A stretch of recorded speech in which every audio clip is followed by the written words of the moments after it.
Will you marry me for 72 hours? Just long enough so my grandmother doesn't die thinking I ended up alone. The rain came down in silver streaks across the neon lights of Maple Street, turning the cracked sidewalk outside Rosie's diner into a river of blurred reflections. Inside, the late-night crowd had finally thinned. The smell of burnt coffee and French fries lingered in the air while Sophie Bennett wiped down the counter with tired hands. Her pale blue waitress uniform clung slightly to her shoulders after a 12-hour shift, and the ache in her lower back pulsed with every movement. At 27 years old, Sophie had mastered the art of smiling while her life quietly fell apart. Table 6 left you another fake Bible tip, her coworker Mia muttered while tossing receipts into the register drawer. Sophie forced a laugh. At least fake Jesus still shows up. But the joke barely landed. Her phone buzzed again on the counter. Grandma. Sophie's stomach tightened instantly. She answered before the second ring. Hi, Nana. Her grandmother's warm voice crackled through the speaker. Sweetheart, I just finished ironing the tablecloth for Sunday. Sophie closed her eyes. Sunday. The birthday dinner. The lie she never meant to tell had somehow grown into a full family event. Your cousins are all so excited to finally meet your husband, Margaret continued softly. I knew someday a good man would find you. Sophie stared through the rain-streaked diner windows, guilt pressing hard against her chest. 3 weeks earlier, while Margaret recovered from a heart procedure, Sophie had casually mentioned someone special just to calm her worries. Now the entire Bennett family expected a husband at the birthday dinner. A real husband. Nana, Sophie whispered, but the older woman kept going. I even found your mother's wedding dress in the attic today. I cried holding it. Sophie swallowed hard. Her mother had passed away when she was 16. Margaret raising her afterward was the only reason Sophie had survived those years at all. I just want one perfect birthday with everyone together, Margaret said gently. That's all an old woman asks. The call ended a minute later, but Sophie stayed frozen behind the counter long after the screen went dark. Outside, thunder rolled over the city. She suddenly couldn't breathe inside the diner anymore. Take your break, Mia said quietly, noticing the tears forming in Sophie's eyes. Sophie nodded and grabbed her sweater before stepping out into the cold night air. The rain soaked through her sneakers instantly. Across the street, under the weak flicker of a broken bus stop light, sat the man she'd seen almost every night for the past month. He always wore the same dark coat, always carried the same worn backpack, and somehow, despite looking homeless, he never looked broken. Tonight, he sat quietly reading an old paperback while rain dripped from the edge of the shelter roof beside him. Sophie didn't even realize she'd crossed the street until she was standing in front of him. The man slowly looked up, sharp green eyes, calm, alert, too intelligent for someone everyone else ignored. You're crying, he said softly. His voice was smooth, educated, nothing like she expected. Sophie gave a shaky laugh while wiping her cheeks. Yeah, turns out emotional breakdowns are free with every diner shift. To her surprise, the corner of his mouth lifted slightly. Then, without saying a word, he reached into his coat pocket and handed her a folded napkin. Not cheap paper. Linen. Clean. Sophie stared at it in confusion. Even stranger, the napkin carried the embroidered gold initials EC. You always sit out here in the rain? She asked quietly. Only when I run out of better bad decisions. She laughed despite herself. For a moment, the storm around them softened. Cars hissed through wet streets. Neon signs buzzed overhead. Somewhere far away, a siren echoed through the city. Sophie looked at him again. Really looked at him this time. The tired eyes. The expensive watch with the cracked face. The posture of someone who once belonged somewhere important. Then her grandmother's trembling voice replayed in her head. I just want one perfect birthday. Sophie inhaled shakily before blurting the words out like jumping off a cliff. I know this sounds completely insane. The man tilted his head. Slightly. Usually the interesting sentences start that way. Sophie's heartbeat thundered in her ears. Would you marry me for one weekend? For a second, the city seemed to go completely silent around them. Rain tapped softly against the cracked plastic roof of the bus stop while Sophie stood there, heart racing, wondering if she had finally lost her mind. The stranger stared at her without blinking, his fingers still loosely holding the old paperback in his lap. You are serious, he said quietly. Sophie immediately shook her head.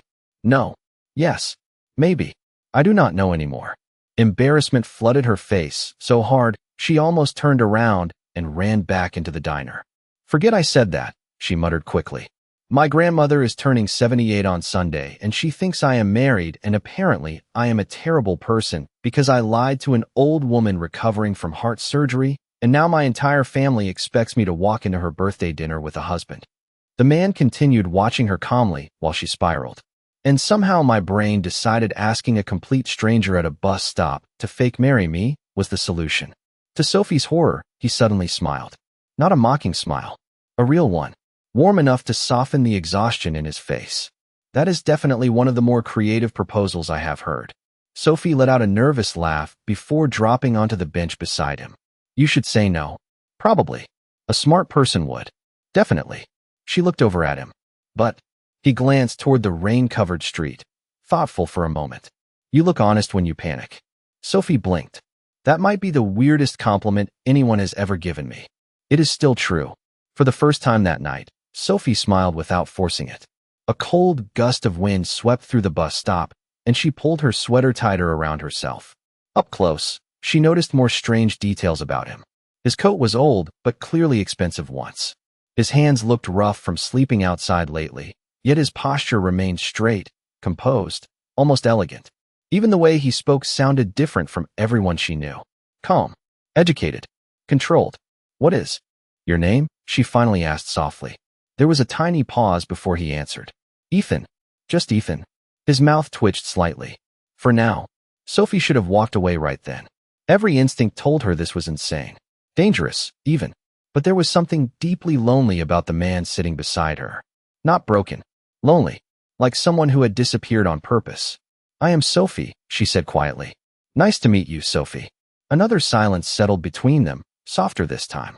Somewhere down the block, a taxi splashed through a puddle while neon signs reflected red and gold across the wet pavement. Sophie rubbed her hands together nervously. It would only be for one weekend, she explained. You would come to my grandmother's birthday dinner, smile at family photos, pretend we got married quietly a few months ago, and then after Sunday we both go back to our normal lives. Ethan lowered his eyes briefly. Normal. Something about the way he said the word made it sound distant. I can pay you, Sophie added quickly. Not much. Maybe $300 after my next paycheck. Ethan actually laughed under his breath. A soft, surprised sound like he had not done it in a while. Keep your money. Sophie frowned. Then why would you do this? He looked at her for a long moment before answering. Maybe I am curious what it feels like to belong somewhere for 72 hours. The honesty in his voice caught her completely off guard. Before she could respond, his stomach growled loudly enough that both of them froze. Sophie stared at him for half a second before laughing helplessly. Okay, she said, standing up and holding out her hand. Future fake husband or not, you are obviously starving.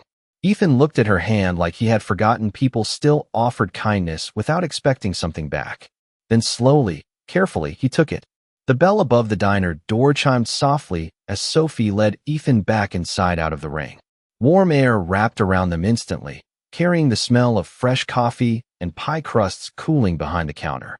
Mia nearly dropped a stack of menus when she saw Sophie holding hands with the man from the bus stop. Okay, Mia whispered dramatically, eyes wide. Either I missed several chapters of this story, or you finally snapped. Sophie released Ethan's hand quickly, cheeks turning pink. He is helping me with something. Mia looked Ethan up and down suspiciously before leaning towards Sophie. Please tell me this is not another rescue project like the guitar guy who stole your toaster. Different situation, Sophie muttered. Ethan lowered his head slightly, hiding an amused smile. I can still hear you, by the way. Good, Mia replied immediately. That means you can explain why my best friend just proposed marriage in the middle of a thunderstorm. Sophie nearly choked. Mia. But Ethan surprised her again by calmly extending his hand toward Mia like he belonged in a business meeting instead of standing in soaked clothes beside a pie display at 1 in the morning. Ethan. Mia blinked before shaking his hand slowly. Wow. Firm handshake. Weirdly expensive vocabulary. Definitely not normal bus stop behavior. Sophie quickly pulled Ethan toward an empty booth before Mia could interrogate him further. A few minutes later, she slid a plate of meatloaf and mashed potatoes across the table while Ethan stared at it like he had not eaten a real meal in days. You do not have to inhale it, Sophie teased gently as he took the first bite. I am trying very hard not to. His voice stayed calm, but hunger flashed briefly across his face before he hit it again. Sophie watched him quietly for a moment.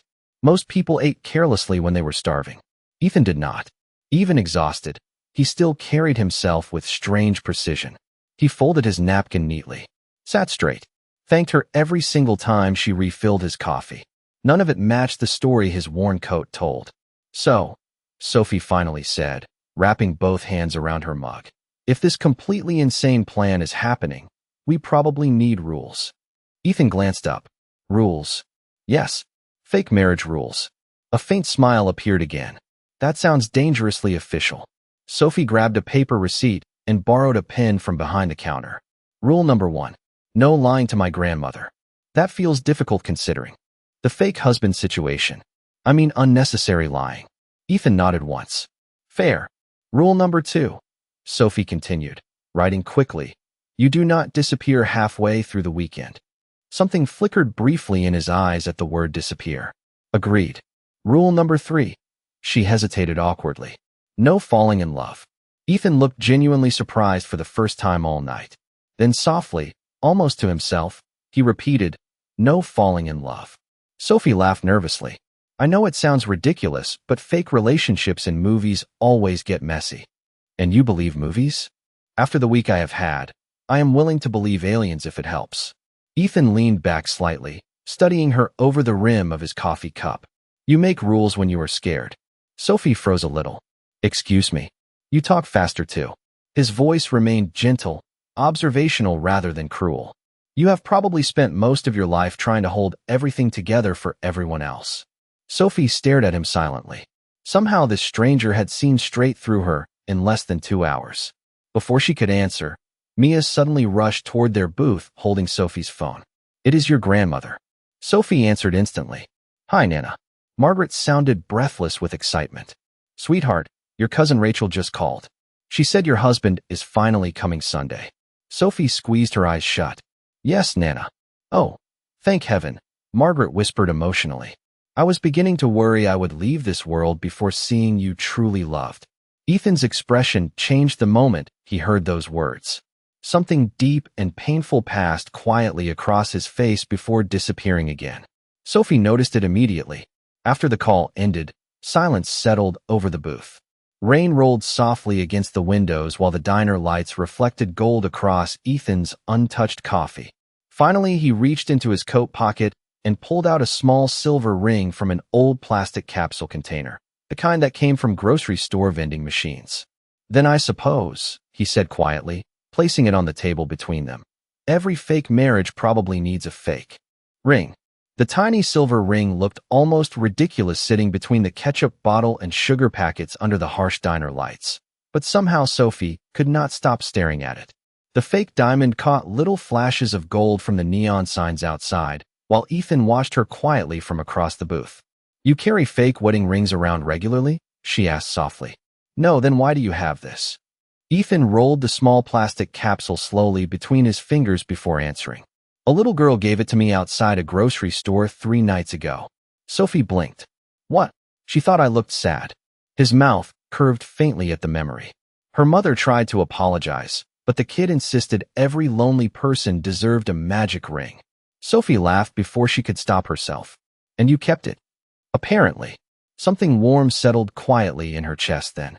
It would have been easier if Ethan acted careless or selfish or strange enough for her to regret this decision. Instead, every conversation somehow made him harder to walk away from. She carefully picked up the ring and slid it onto her finger. It fit almost perfectly. Ethan noticed too. Neither of them spoke for a second. That feels suspiciously symbolic, Sophie muttered nervously. Maybe the grocery store machine is unusually accurate. She smiled despite herself. Outside, the storm had softened into steady rain now, washing the city in blurred silver reflections. The diner clock above the register read 1:17 in the morning. Mia had disappeared into the kitchen to finish closing duties, leaving the two of them alone in the quiet booth. Sophie leaned back against the cracked leather seat and studied Ethan carefully. If we are doing this, she said slowly, we need a believable story. Ethan nodded once. How did we meet? Sophie thought for a moment. Bookstore. Too intellectual. Coffee shop. Too forgettable. She narrowed her eyes at him. You are strangely opinionated for a homeless man. Ethan gave her an innocent look. Maybe I contain multitudes. Sophie shook her head, laughing softly. Okay, we met at the diner. True enough. You fixed my car. Ethan glanced out the window toward the street. I do know how to repair engines. Sophie paused. Seriously? Among other things. Again with the mysterious answers. She pointed at him accusingly. You keep saying things that make absolutely no sense together. I warned you. Multitudes. Sophie opened her mouth to press him further, but suddenly the overhead lights inside the diner flickered violently once. Then twice. A loud pop echoed from somewhere near the kitchen. Oh no, Mia groaned from the back room. Not again. Half the diner instantly went dark. Sophie stood quickly. The breaker box has been dying for weeks. Before she could even move toward the kitchen, Ethan was already on his feet. Show me. You know electrical work too? A little. Sophie followed him toward the back hallway while rain tapped softly against the windows. The cramped maintenance closet smelled like dust and old wiring.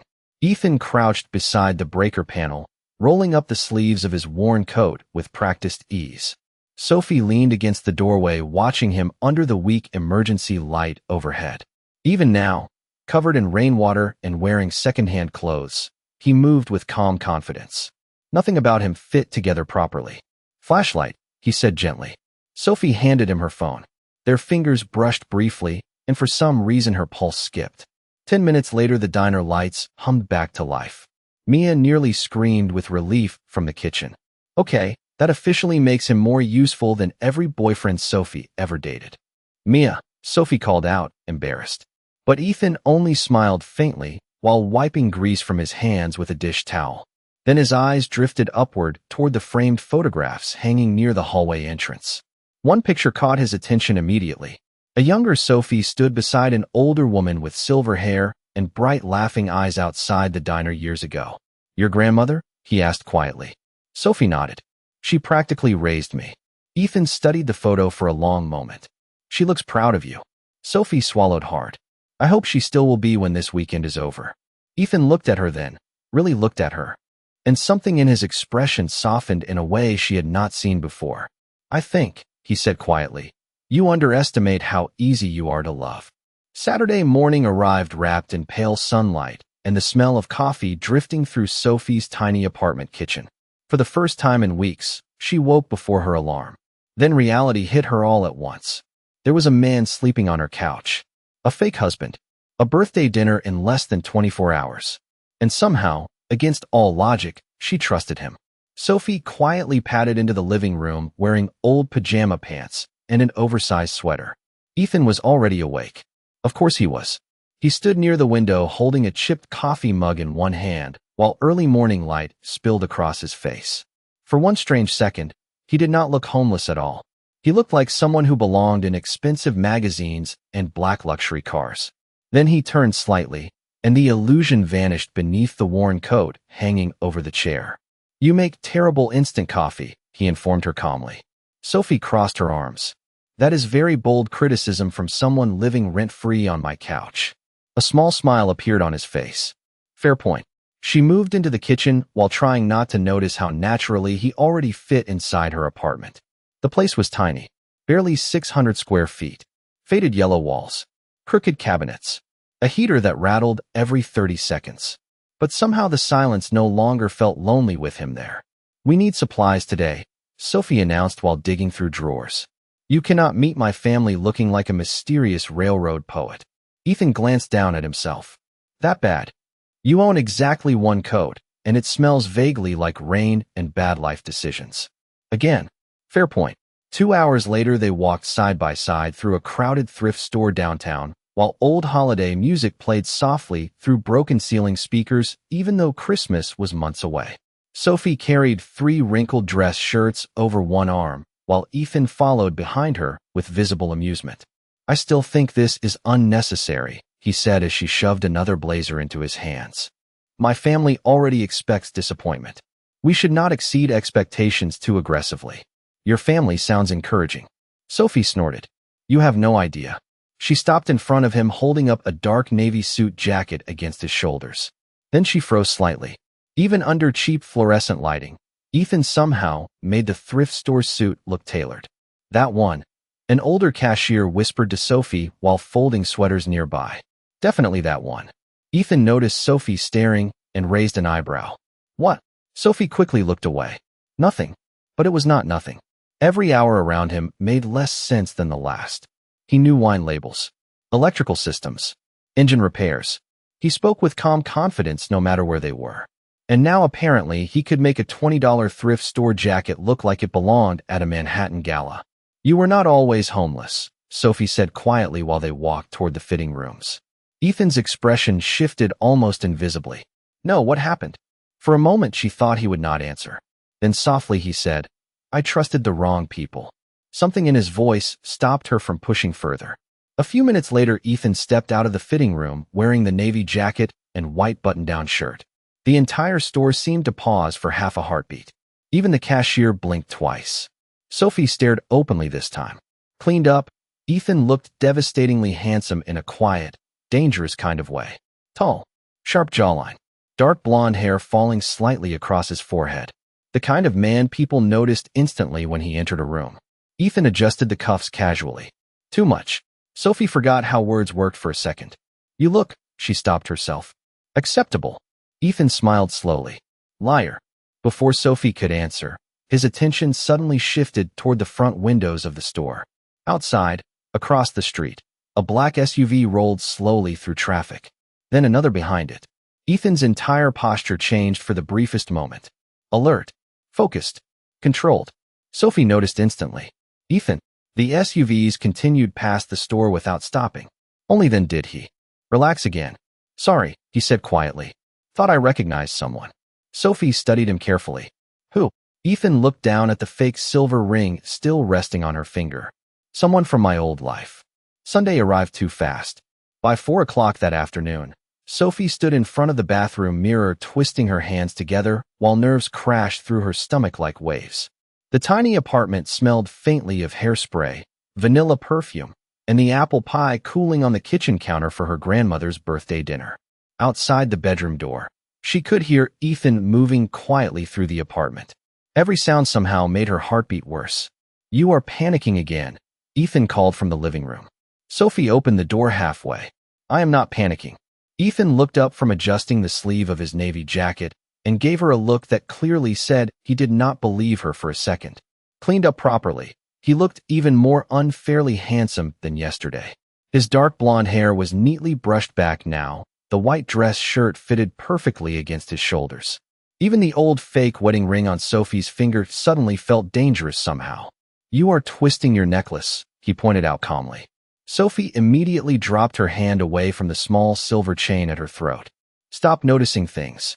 Impossible. The answer came too smoothly, too naturally. Sophie quickly looked away before her face turned red again. Okay, she muttered, grabbing her purse from the kitchen counter. Ground rules before we leave. Ethan leaned casually against the counter. More rules. Yes. My Aunt Linda is judgmental. My cousin Rachel thinks she married into royalty because her husband sells luxury real estate. And my Uncle Frank will absolutely interrogate you like the Federal Bureau of Investigation. Ethan nodded thoughtfully. Sounds fun. I am serious. So am I. Sophie stared at him suspiciously. You are enjoying this way too much. Possibly. 20 minutes later, they drove across town in Sophie's aging Honda Civic while soft jazz played quietly through broken speakers. Autumn sunlight stretched gold across the streets. Outside, catching falling leaves in warm flashes of orange and red. Sophie gripped the steering wheel tightly the entire drive. Relax, Ethan said gently from the passenger seat. Easy for you to say. You are not walking into 20 Bennett relatives waiting to judge every life choice you have made since middle school. Ethan glanced toward her. Families are complicated. Something heavy sat quietly beneath those words. Sophie noticed, but did not press. By the time they pulled into the long gravel driveway of her grandmother's farmhouse, Sophie's pulse had become almost unbearable. Cars already lined both sides of the property. Through the windows, she could see warm lights glowing inside, while music drifted softly across the yard. Too late to fake my death? she whispered weakly. Ethan reached over before she could spiral completely and gently took her trembling hand. Sophie froze instantly. His hand was warm. Steady. Safe. Hey, he said quietly. You are doing this because you love her. Sophie looked at him. Really looked at him.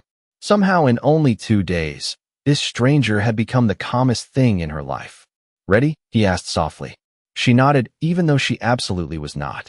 The second they stepped inside the farmhouse, noise exploded around them. Laughter, dishes clattering, country music humming from old speakers. Then suddenly her cousin Rachel spotted them near the doorway. Oh my God! Rachel gasped dramatically loud enough for half the room to hear. Sophie actually brought a husband. Every conversation stopped. Sophie felt heat flood her face instantly, as nearly 20 relatives turned toward them all at once. Ethan remained perfectly calm beside her. Aunt Linda's eyes narrowed immediately while scanning Ethan from head to toe. Well, she said slowly, this is unexpected. Before Sophie could force out a nervous introduction, another voice suddenly cut through the room. Sweetheart. Margaret Bennett stood near the dining table in a pale blue sweater, one hand lightly pressed against her chest as tears filled her eyes. Sophie's entire expression softened instantly. Nana. The older woman crossed the room surprisingly fast for someone recovering from surgery. Then she stopped directly in front of Ethan. For one terrifying second, Sophie worried her grandmother somehow knew the truth immediately. But instead Margaret reached up, placed both hands gently against Ethan's face, and smiled through tears. Oh, she whispered emotionally. You look at her exactly the way her grandfather used to look at me. Sophie's breath caught. Slowly, Ethan glanced toward Sophie. And for the first time since this fake marriage began, neither of them looked away. The rest of the evening unfolded like a strange dream Sophie could not fully wake up from. Everywhere she turned, Ethan somehow handled every disaster her family threw at him with impossible calm. Aunt Linda questioned his job history over appetizers. Ethan smoothly redirected the conversation toward Margaret's homemade peach cobbler recipe until even Linda forgot what she had been asking. Cousin Rachel made passive-aggressive comments about people marrying quickly these days, but Ethan only smiled politely and complimented her husband's real estate market predictions with such precise financial insight that the man nearly choked on his wine. Sophie sat beside him through dinner in growing disbelief. Every answer Ethan gave sounded effortless, intelligent, refined, completely wrong for a man sleeping at bus stops 3 nights ago. At one point, Uncle Frank leaned back in his chair, narrowed his eyes, and asked directly, So where exactly did you say you grew up, son? Sophie's entire body tensed under the table, but Ethan calmly took a sip of iced tea before answering. Mostly Connecticut. Uncle Frank frowned slightly. Mostly. Boarding schools. Summer houses. Hotels.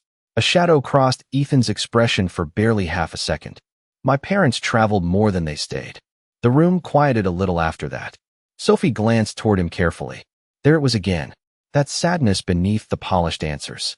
Margaret seemed to notice too because she gently reached over and patted Ethan's hand. Well, she announced warmly, you are family now. That means nobody eats pie alone. Laughter broke the tension instantly. For the first time all evening, Sophie saw Ethan genuinely relax. Later, while everyone gathered in the backyard beneath strings of glowing lights, soft country music drifted through the cool autumn air. The farmhouse looked beautiful at night. Warm golden windows, mason jars flickering with candles, old oak trees swaying gently under the stars. Sophie stood near the porch railing sipping lemonade when Ethan stepped beside her. Your grandmother built something rare here, he said quietly while watching the family laugh around the yard. Chaos. Sophie teased softly. Home. The words settled deep inside her chest. Ethan slipped both hands into his pockets, eyes distant now. People spend their entire lives chasing money because they think it buys safety, he said quietly. Then one day they realized they built houses instead of homes. Sophie looked at him carefully. You speak like someone who knows that personally. Ethan smiled faintly without answering. Before she could ask more, loud voices suddenly erupted near the far picnic tables. Rachel's husband, Daniel, stood arguing with Uncle Frank while several relatives gathered nervously nearby. What happened? Sophie asked. Uncle Frank rubbed his forehead in frustration. The investors backing my hardware store expansion just pulled out this morning. Daniel thinks I should sell before I lose everything. Because you will, Daniel replied bluntly. The bank will bury this place within 6 months. Uncle Frank's face fell instantly. Sophie's heart tightened. That store had belonged to her family for over 40 years. Ethan remained silent for a moment while everyone argued around him. Then calmly, almost casually, he asked, "What interest rate did they offer you?" Daniel blinked. "What? Your expansion loan." Ethan's tone remained perfectly steady. "Variable or fixed?" Uncle Frank hesitated before answering. "Variable." Ethan nodded once slowly. "That was your first mistake." The entire table went silent. Over the next 10 minutes, Ethan completely dismantled the failed investment structure using terms Sophie barely understood. Cash flow leverage, equity positioning, vendor negotiation windows. Even Daniel eventually stopped talking and simply stared. "Renegotiate distribution instead of expanding locations," Ethan said finally. "Your overhead drops 30% immediately." Uncle Frank looked stunned. "How do you know all this?" Sophie held her breath. For the first time all evening, Ethan looked caught off guard. Then a familiar guarded expression slid carefully back into place. "I used to work around people with money," he answered quietly. Daniel studied him suspiciously. "You do not sound like somebody who just worked around rich people." Before Ethan could answer, headlights suddenly swept across the dark yard outside the farmhouse. Then another set behind them. Every conversation stopped as 3 black SUVs rolled slowly down the gravel driveway one after another. Ethan's entire expression changed instantly. Not fear. Recognition. The first SUV door opened. A tall woman in a tailored black coat stepped out, holding a phone tightly against her ear. The second she saw Ethan standing under the string lights, relief flooded her face. "Mr. Cole," she breathed. Sophie's stomach dropped. The entire backyard seemed to freeze beneath the glowing string lights. Music still drifted softly from the speakers near the porch, but nobody moved anymore. Nobody even breathed. Sophie stood completely still beside Ethan while the woman from the SUV crossed the yard in sharp heels, her face pale with urgency. "Mr. Cole," she repeated breathlessly. "Thank God." Ethan closed his eyes briefly like a man watching the life he escaped finally catch up to him. "Claire," he said quietly. Sophie turned toward him slowly. "Cole." The name hit her chest strangely hard. Claire stopped in front of Ethan, visibly emotional now. "Your brother called an emergency board vote this afternoon. The shareholders are panicking. Nobody has been able to reach you for 6 days." Around them, Sophie's relatives stared in stunned silence. Uncle Frank looked like he had forgotten how blinking worked. Rachel's husband nearly dropped his drink. Ethan rubbed one hand across the back of his neck before finally looking towards Sophie. "I was going to tell you." Sophie laughed once softly in disbelief. "You were." The fake wedding ring suddenly felt heavy on her hand. Claire looked between them in confusion before realization slowly dawned across her face. "Wait." Her eyes widened slightly. "You are Sophie?" Ethan's silence answered for him. Claire pressed her lips together, clearly trying very hard not to react. "Mr. Cole," she said carefully, "the press already knows you disappeared. If the board removes you tomorrow morning, your brother gains controlling authority over Cole Hospitality permanently." Sophie's stomach dropped again. Cole Hospitality. Even she knew that name. Luxury hotels, resorts, billion-dollar properties in half the country. Slowly, painfully, every strange detail about Ethan began falling into place all at once. The expensive watch, the financial expertise, the elegant manners, the black SUVs. Sophie stepped backward slightly, like she no longer recognized the man standing beside her. "You are Ethan Cole?" she whispered. Ethan met her eyes quietly. "Yes." "The Ethan Cole?" Another silence. Then softly, "Yes." Sophie felt suddenly dizzy. Her family watched the entire scene unfold with open mouths while memories crashed through her mind one after another. Ethan sleeping at the bus stop, eating meatloaf in the diner at 1 in the morning, wearing thrift store suits, holding her hand in the old Honda Civic like he belonged there. None of it made sense anymore. Or maybe all of it did. "You let me think you were homeless," she said quietly. "I was." "No." Sophie shook her head, hurt beginning to rise behind her eyes. "You were hiding." Ethan's expression tightened slightly because he knew she was right. Claire glanced awkwardly between them before lowering her voice. "Mr. Cole, we really need to leave." 5 minutes. Ethan answered without looking away from Sophie. Claire nodded reluctantly and stepped back toward the SUVs. The second she left, the backyard exploded into whispers. Rachel immediately grabbed her husband's arm. I told you he looked rich. Aunt Linda looked personally betrayed by reality itself. But Sophie barely heard any of it. She only looked at Ethan. Who are you really? She asked softly. Ethan inhaled slowly before answering.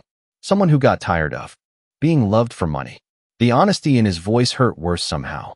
Sophie crossed her arms tightly against herself. So what was this? Ethan frowned slightly. What do you mean? This weekend. Her voice trembled now despite her effort to stay calm. Was I just some strange social experiment to you? No, the answer came instantly. Then what was I? Ethan stepped closer carefully, his voice low enough only she could hear now. The first person in years who looked at me like I was human before knowing what I owned. Sophie's chest tightened painfully. Part of her wanted to believe him. That was the problem. Margaret suddenly appeared beside them quietly, her silver cardigan fluttering lightly in the autumn wind. She looked from Sophie to Ethan with surprising calm. Well, she said softly, that explains the posture. Sophie blinked through emotional confusion. Nana. But Margaret only smiled gently at Ethan. Money changes many people, she said. Character does not. Ethan looked genuinely speechless for the first time since she met him. Then from somewhere down the driveway, a helicopter thundered faintly across the dark sky toward the property. Claire looked up instantly. Mr. Cole, she called urgently. We are out of time. The sound of the helicopter faded slowly into the distance 20 minutes later as the black SUVs disappeared down the gravel driveway carrying Ethan back toward the world he had abandoned. The farmhouse felt strangely quiet afterward. Empty somehow. Sophie stood alone near the porch railing with cold fingers wrapped around a forgotten glass of lemonade, while family whispers floated softly behind her. A billionaire. Can you believe it? She married Ethan Cole. The words barely sounded real. Sophie stared out across the dark fields behind the farmhouse, replaying every conversation from the past 3 days over and over inside her head. The bus stop, the fake ring, the thrift store suit, the way Ethan looked at her like she mattered long before he revealed who he was. Part of her still felt hurt. Another part missed him already in a way that made absolutely no sense. Margaret quietly stepped onto the porch beside her carrying 2 blankets over one arm. Without a word, she wrapped one around Sophie's shoulders. You are angry, Margaret observed gently. Sophie laughed weakly. He lied to me. Yes. And somehow I still. She stopped herself before saying too much. Margaret smiled softly like she already understood anyway. Sweetheart, life rarely sends us people exactly how we expect them. Sophie looked down at the fake silver ring still resting on her finger. I do not even know if any of it was real. Margaret reached over and squeezed her hand. Oh, I think that man forgot how to pretend the second he looked at you. Sophie swallowed hard. The next morning reality crashed back fast.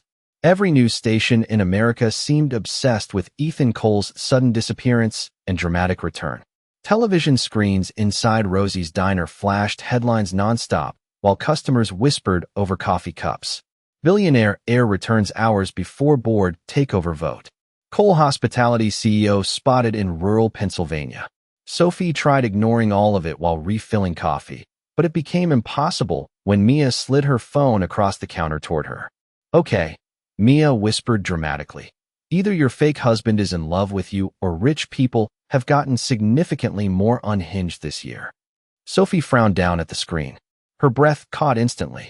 The article showed Ethan walking into corporate headquarters in Manhattan that morning wearing a dark charcoal suit surrounded by executives and security.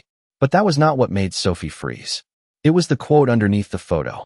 Sources close to Ethan Cole report the CEO refused emergency transport Sunday night until ensuring a private birthday dinner was completed first. Sophie stared at the words silently. He stayed for her grandmother. Even with billions of dollars and his company collapsing around him, he stayed. 3 weeks passed after that. Then one rainy Thursday evening, Sophie arrived at the diner to find construction crews covering the entire parking lot outside. What now? She muttered tiredly while pushing through the crowd. Mia came sprinting toward her holding an envelope. You need to see this immediately. Sophie frowned and opened the cream-colored letter carefully. Her hands began shaking after the first sentence. Miss Sophie Bennett, You are cordially invited to the grand opening of Margaret and Rose. Sophie's heart pounded as she looked up slowly toward the diner across the street. Workers had removed the old broken sign overnight. In its place hung a beautiful new black and gold sign, glowing softly beneath the rain. Margaret and Rose. Beneath it, smaller letters read, "Family is the place love returns to." Sophie's eyes filled instantly. "What is this?" she whispered. "You should probably ask him yourself," Mia said softly. Sophie turned. Ethan stood across the street beneath the falling rain wearing a dark coat and holding a single white rose in one hand. No security. No SUVs. Just him. The city sounds around her disappeared completely. Slowly Sophie crossed the wet street toward him while rain shimmered under the neon lights exactly like the night they first met. Ethan looked nervous for the first time since she had known him. "I bought the building next door too," he admitted quietly. "The bakery owner wanted to retire." Sophie laughed through tears. "That is your apology strategy? Casual real estate purchases?" I panicked. She shook her head, smiling despite herself. "You are impossible." Ethan stepped closer carefully. "I know I hurt you." His voice softened. "But every moment with you was real, Sophie. Every single one." Rain rolled quietly down his coat, while the city glowed gold around them. Then Ethan reached into his pocket and pulled out the tiny fake silver ring from the grocery store machine. "This made me happier than anything money ever bought me," he said softly. Sophie covered her mouth as emotion crashed through her chest. Ethan looked at her the same way he had that first night beneath the bus stop lights. Like she was home. "So," he asked quietly, voice almost shaking now, "would you maybe consider staying married to me for a little longer than 72 hours?